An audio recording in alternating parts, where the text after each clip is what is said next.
Вопрос начинает двигаться с мертвой точки. В Якутске подписали четырехстороннее соглашение по разработке проектной документации будущего республиканского онкологического диспансера. Согласно плану, в нем будут располагаться 210 коек, радиологическое отделение и хозблок. Тему продолжит Сергей Алексеев. Во время разработки первого этапа строительства онкологического центра было принято решение не сносить уже существующее здание онкодиспансера, а использовать его как базу для будущего проекта. К нему будет пристроен дополнительный каньон для ускорителя. Будут реконструированы с увеличением площади палаты стационарные, где лечатся пациенты.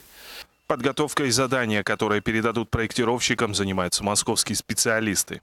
Обследование будет визуальным и инструментальным, то есть будут скрываться конструкции для того, чтобы можно было посчитать их несущую способность, а также оценить состояние здания, насколько оно работоспособно или нет.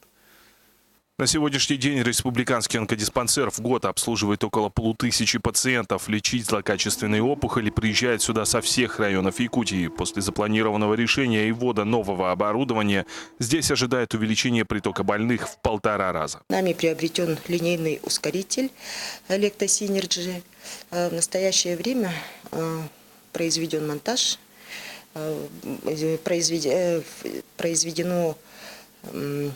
произведена подготовка помещения и скоро планируется запуск оборудования.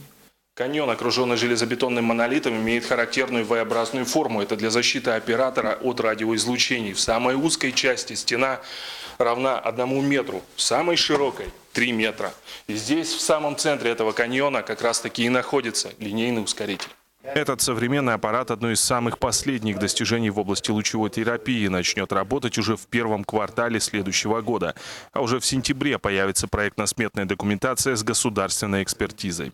Сергей Алексеев, Алексей Семенов, НВК «Саха», Якутск.